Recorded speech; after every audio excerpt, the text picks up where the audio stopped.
Vós que estáis cansados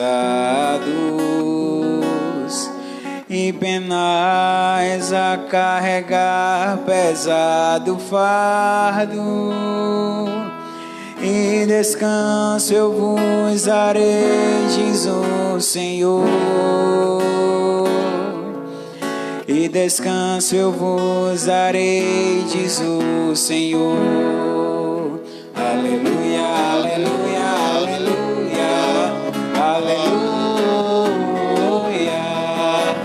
aleluia, aleluia, aleluia, aleluia. O Senhor esteja convosco. Ele está no meio de nós. Proclamação do Evangelho de Jesus Cristo segundo Mateus. Glória a vós, Senhor. Naquele tempo, vendo Jesus as multidões, subiu ao monte e sentou-se. Os discípulos aproximaram-se e Jesus começou a ensiná-los. Bem-aventurados os pobres em espírito, porque deles é o reino dos céus. Bem-aventurados os aflitos, porque serão consolados. Bem-aventurados os mansos, porque possuirão a terra. Bem-aventurados que têm fome e sede de justiça, porque serão saciados. Bem-aventurados misericordiosos, porque alcançarão misericórdia. Bem-aventurados puros de coração, porque verão a Deus. Bem-aventurados que promovem a paz, porque serão chamados filhos de Deus. Bem-aventurados que são perseguidos por causa da justiça, porque deles é o reino dos céus. Bem-aventurados sois vós quando vos injuriarem e perseguirem, mentindo, disserem todo tipo de mal contra vós, por causa de mim. Alegrai-vos e exultai, porque será grande a vossa recompensa nos céus. Palavra da salvação. Glória a vós, Senhor. Espírito, enche a minha vida, enche-me com o teu poder, pois em ti eu quero ser. Espírito, enche o meu ser. As minhas mãos eu quero levantar e em louvor te adorar. Meu coração eu quero derramar diante do teu altar.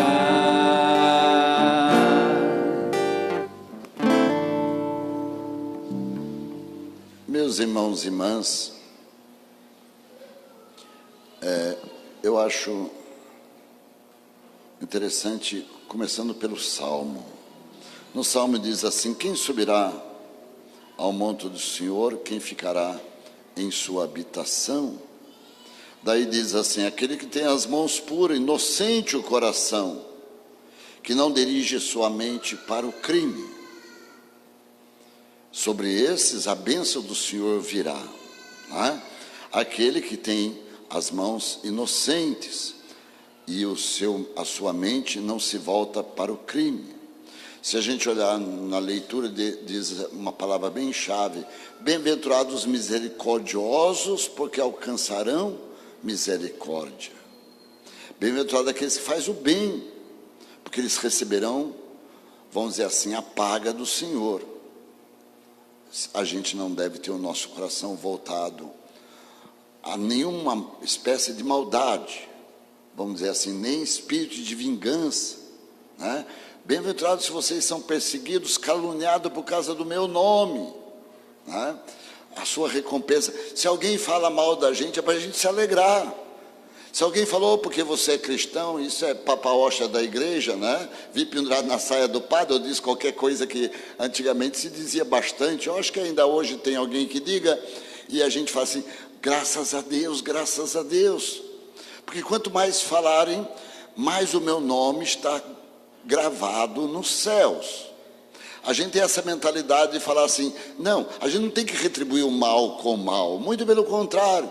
Se o mundo nos persegue é porque nós somos filhos de Deus, como perseguiu Jesus, colocou numa cruz, rejeitou. E se nós somos rejeitados neste mundo é porque é uma prova de que nós somos filhos de Deus, e não temos no nosso coração a maldade, nem voltamos a nossa mente para o crime. Interessante, meus irmãos, que João naquela visão que tinha do céu, João que foi arrebatado até o céu, né? E ele chegou lá e ficou sentadinho bem assim no cantinho, eu sempre vejo assim, sentadinho no cantinho, próximo do altar. No altar tinha 12 homens de um lado, né, vestido com roupas de reis, coroas nas cabeças. Do outro lado aqui mais 12, né, 12 de um lado, 12 de outro, lembrando as 12 tribos de Israel, assim como os 12 apóstolos também. E lá no trono tinha um senhor de idade, parecia um senhor de muitos anos, de barbas brancas, né? E ele levantou o livro e perguntou, esse é o capítulo 5, quem é digno de abrir o livro, suas páginas seladas? Daí fez silêncio no céu. Quando fez aquele silêncio, diz assim, João chorava. Sim, quem é digno de abrir o livro? Daí aquele que está sentado assim, próximo de João, tocou nele e disse, olhe para o altar. Ele olhou e no altar, sustentado por 4 animais, que simbolizam os 4 evangelhos, os 4 animais sustentando aquele altar, diz assim, olhe para o altar, quando ele viu um cordeiro, o cordeiro imolado é digno de abrir o livro e suas páginas seladas. Daí a gente chega no Apocalipse capítulo 7 e diz assim, e eu vi ainda um outro anjo que aparecia lá, distante, com a força, com a marca daquele que tinha sido crucificado. Interessante, não era o Senhor, mas ele tinha as mesmas marcas. Quem como Deus, eu digo assim, São Miguel Arcanjo, né? Quem como Deus? E ele falou, não faça mal à terra, aos 4 anjos que estavam incumbidos de fazer mal à terra, para destruir a terra, para renovar todas as coisas. Ele falou, não aguarda que sejam assinalados todos aqueles que serão verdadeiros ou que são filhos de Deus. E realmente eram, no meio daqueles que lavaram suas vestes, 144 mil. 144 mil, que significa 12 vezes 12, 140 de todas as tribos, línguas, povos e nações, espalhada pelo mundo inteiro, diz assim, uma multidão que não se pode contar, estavam assinalados com a marca do Cordeiro. E esses que têm a marca do Cordeiro rendem louvor ao Deus, cantando a glória do Senhor, em voz forte. Interessante, eu digo aqui, no Apocalipse a gente vê assim, aquela multidão que estava lá, que lavaram suas vestes no sangue do Cordeiro, passaram pela grande tribulação que nós vivemos neste mundo, todos nós passamos por tribulações neste mundo, todos eles lavaram suas vestes no sangue do Cordeiro, e eles carregam palmas na mão e dizem em voz forte, né? Diz assim, eles dizem em voz bem forte, a salvação pertence ao nosso Deus, que está sentado no trono, e ao Cordeiro, que está sobre o altar, né? Então, toda aquela multidão diz, a glória a Deus, que está no seu trono, e ao Cordeiro, que foi imolado. A Ele a glória, somente a Deus a glória e ao seu Cordeiro. Então, meus irmãos e irmãs, nós vamos olhando assim, vislumbrando um pouquinho daquele céu, né, que João vislumbrou e revelou para nós. E é isso que faz de nós cada vez mais fortes. Se a gente pensar nas coisas deste mundo e a gente querer as coisas somente neste mundo, nós somos os mais frágeis, os mais dignos de pena. Cadê o Deus de vocês? Muitos dizem para nós, cadê o Deus de vocês? tantos irmãozinhos pegam câncer, tantos morreram agora no meio dessa pandemia, tantas pessoas passaram provações, tantos desempregados, tantos que passam situações com seus filhos, problemas com suas famílias, tantas pessoas, acontecem tantas coisas no meio de nós. O que faz a gente erguer a cabeça para dizer assim: não, eu tenho o meu lugar no céu. E é isso que dá força para nós. E outra, no meio dessa peleja desse mundo, eu não estou sozinho. Nossa Senhora tem dado uma prova muito grande que ela está à frente deste combate. Como ela esteve do lado de Jesus na cruz, ela continua do nosso lado, do lado da igreja. Ela é símbolo da igreja, ela carrega a igreja na sua mente, na sua cabeça, como aquela mulher de 12 estrelas na cabeça, simbolizando os 12 apóstolos, as 12 tribos de Israel, simbolizando aquele céu, né? E ela esmaga a cabeça da serpente, como a gente canta, como a gente reza, como a gente vê no próprio livro do Apocalipse. Então, essa mulher está à nossa frente, né? E os anjos de Deus nos protegem, cantam junto com a gente, como cantava, junto com aqueles que lavaram suas vestes no sangue do Cordeiro, todos eles em voz forte, diz assim, em voz forte, de a salvação pertence ao nosso Deus. Daí os anjos, os anciãos, todos cantavam a Deus e glorificavam o nome do Senhor. Amém, louvor, sabedoria, ação de graças, honra, poder, força, pertence ao nosso Deus para sempre, amém. Então, meus irmãos e irmãs, quando Nossa Senhora pede agora que nesses tempos a gente reza em voz forte, está escrito aqui no Apocalipse, lá no céu eles rezam em voz forte. E é bonito quando vê, né, e apresenta o Cordeiro e todos eles começam, amém, amém, amém. Depois outros começam a dizer, santo, santo, santo, santo, santo, santo. E houve uma multidão de anjos gritando assim, santo, santo, santo. E é dessa santidade que nós bebemos através da ação do Espírito Santo que está no meio de nós. Nós bebemos desta fonte. Jesus abriu o coração e disse, não se afaste, aguarda a promessa, e ele derrama sobre nós quase que do seu coração, como Nossa Senhora das Graças também apresenta das suas mãos, a intercessão dela, as bênçãos e graças necessárias para que a gente beba desta fonte e participe do bom combate da vida. Combati o bom combate, segui minha carreira, venci. Né? Somos vencedores se nós bebemos desta fonte. Então, meus irmãos e irmãs, é muito importante para nós essa mentalidade que nós temos que colocar. Não um Deus que a gente fica só pedindo, um Deus que a gente fica pedindo, né? Eu estou com dor aqui na espinhela, né? Que o pessoal diz, eu estou com dor aqui nos quartos, eu estou aqui na pá, não sei o que, coisa e tal, isso, aquilo. Ou então quando a gente lembra do santo, né? Tem santo que a gente só lembra dele quando acontece uma coisa. Só quando cai um cisco no olho que a gente lembra de Santa Luzia, não é assim? Ou então quando dá um engasgo, São Brás, Bispo e Marte, livrai-me, né? Então, daí a gente lembra só lembra do santo quando acontece uma coisa. Lá em São Paulo tem muitos trovões, muitos relâmpagos, daí os outros lembram Santa Bárbara, né? Santa Bárbara, que ninguém pode fazer o quê? Com os trovões, com os relâmpagos, com as tempestades, daí o povo lá tem muita devoção de Santa Bárbara. Um dia desse, em agosto, interessante, esse ano, passou o ano passado, eu lembrei tanto de São Roque, esse ano passou, eu esqueci de lembrar de São Roque, né? Que é contra essa epidemia todinho, ele enfrentava a epidemia, somente com uma cruz na mão, ele derrubava a epidemia todinha, né? Que havia aquela praga que existia na época dele, a peste negra, ele enfrentava a peste negra com uma cruz na mão, a peste corria dele.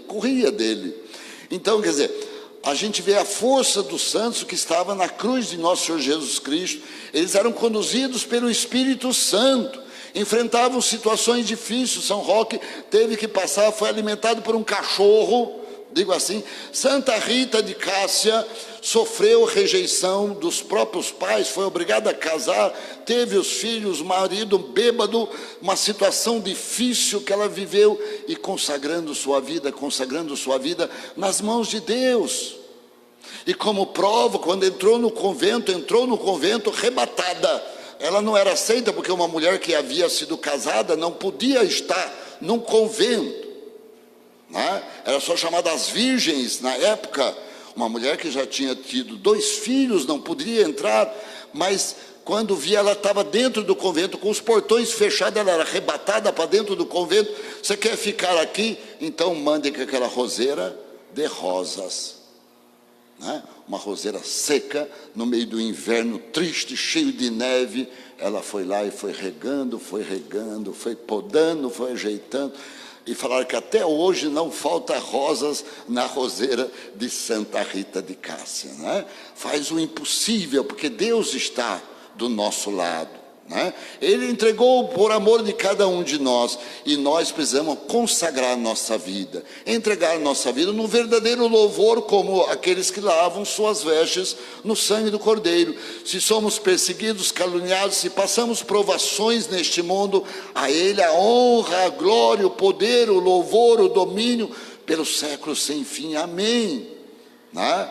E quanto mais a gente começa a proclamar, mais a gente bota para afugentar longe de nós o poder do maligno, que vem dizer: cadê o Deus de vocês?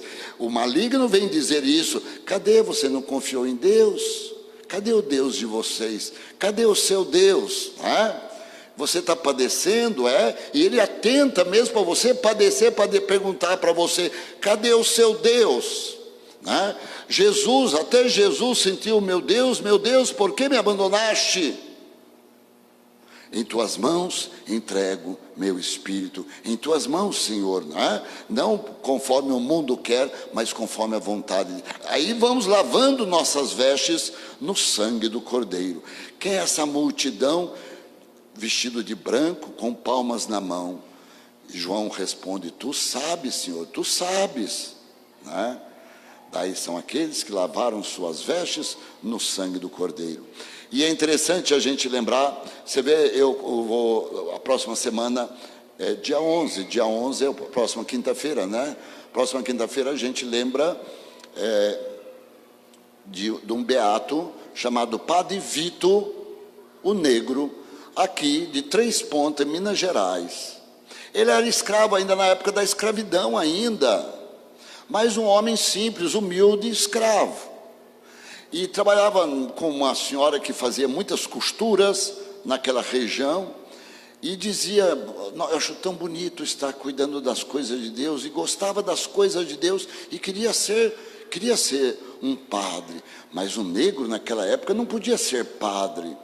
Mas aquela mulher que tomava conta dele, que era dona daquelas costuras todas, foi falar com o bispo isso, aquilo, e o bispo falou: vamos ver se realmente ele tem, E realmente permitiu que ele fosse para o seminário. Um negro não poderia entrar pela porta da frente, Nem numa casa de madame um negro não entrava pela porta da frente, só entrava pela porta dos fundos.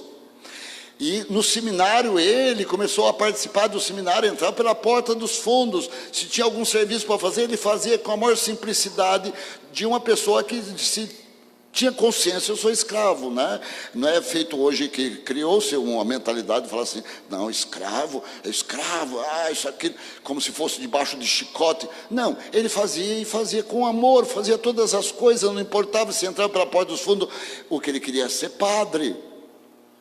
E o bispo ordenou ele padre, e quando mandou ele para Três Pontas era um lugar onde existia muitos mineiros, lá de Minas Gerais, que colhiam, e portugueses e italianos que pegavam pedras preciosas que estavam escafuncando, vamos dizer, a terra, atrás de pedras preciosas para mandar para a Europa.